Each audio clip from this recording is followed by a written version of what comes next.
मित्रांनो, कोल्हापूर म्हटलं की पुरोगामीचा विचार ह्या महाराष्ट्रात देणारं एक शहर म्हणून ओळखलं जातं. त्याच्यामध्ये एक फार मोठे लेखक होऊन गेलेत, कॉम्रेड गोविंद पानसरे यांनी लिहिलेलं पुस्तक आहे शिवाजी कोण होता. हे पुस्तक 1988 साली लिहिलेलं आहे मित्रांनो.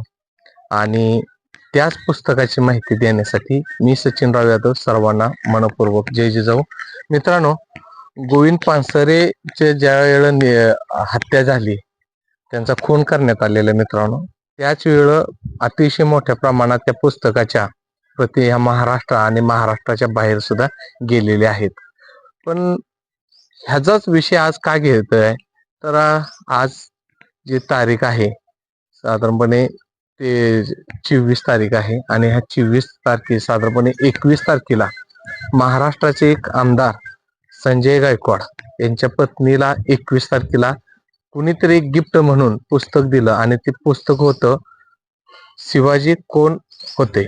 शिवाजी कोण होते हे पुस्तक दिल्यानंतर त्यांनी ते घरी नेलं आणि घरी गेल्यानंतर त्यांनी त्यांच्या पतीने ते पुस्तक पाहिलं आणि पाहिल्यानंतर त्या पुस्तकात असं होतं ज्याचं शीर्षक त्या आमदाराने वाचले की शिवाजी कोण होते. आणि त्यांनी ते पुस्तक जे प्रकाशन करणारे व्यक्ती होते प्रशांत आंबे, हे कोल्हापूरचे एक पुस्तक प्रकाशन करणार आहेत.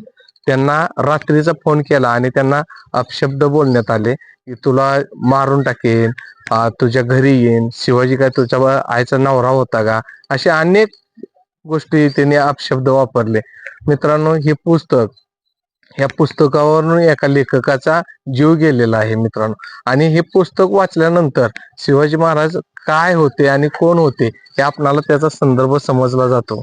आणि मित्रांनो, त्याच्यामध्ये पुरोगामी जे विचाराचे लोक आहेत त्यांनी जर संजय गायकवाड यांचा निषेध केलेलाच आहे आणि अजून सुद्धा त्यांचा निषेध होणार आहे.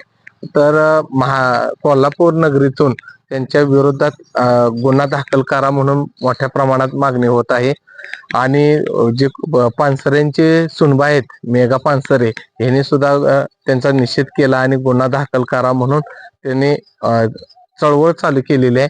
आणि जे प्रशांत आंबे आहेत यांचे आई एक सर्वसाधारण परिवारातले प्रशांत आहेत आणि त्यांची आई बी सर्वसाधारण आहेत. तर त्याच्या मुलाला धमकी दिल्यानंतर त्यांनी असं सांगितलेलं की तो कोल्हापूरमध्ये येऊ दे, त्याला कुठेही दिसेल तर आम्ही त्याला मारणार. एका आमदारला अशी धमकी देणं म्हणजे जोक नाही मित्रांनो, त्याला आईचं फार मोठं काळीज लागतं. आणि संजय देशमुखने प्रतिक्रिया दिली की हे नाव चुकीचं आहे, एकेरी शब्दाचं आहे. मित्रांनो, हे पुस्तक लिहिलंय 1988 साली. 2015 ते 16 साली पानसरेंच्या हत्या करण्यात आली. तिथून सुद्धा मोठ्या प्रमाणात प्रती गेल्या. तर सांगायचं काय आहे की बुलढाणा जिल्ह्यामध्ये जे आमदार आहेत संजय गायकवाड यांच्याजवळ हे पुस्तक जायला 38 वर्ष लागलीत. आणि 38 वर्षानंतर जे जे लेखक आहेत ते नाहीत.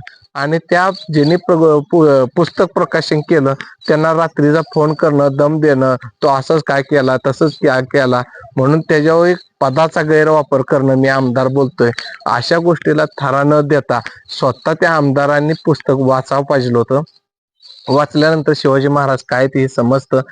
आणि समजल्यानंतर महाराष्ट्रामध्ये त्याच्यावर आपण पुस्तक विक्री करा अगर न करा, वाचा अगर न वाचा, पण एखाद्या प्रकाशकाचं काहीच काम नाही त्या प्रकाशाला दम देणं आणि त्याचा उत्साह थांबवणं.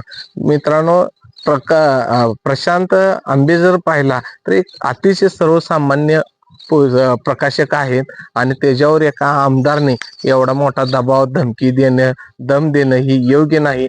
आणि माझ्यातर्फे मी संजय गायकवाड यांचा जाहीर निषेध करतो आणि इथंच थांबतो. जय जिजाऊ.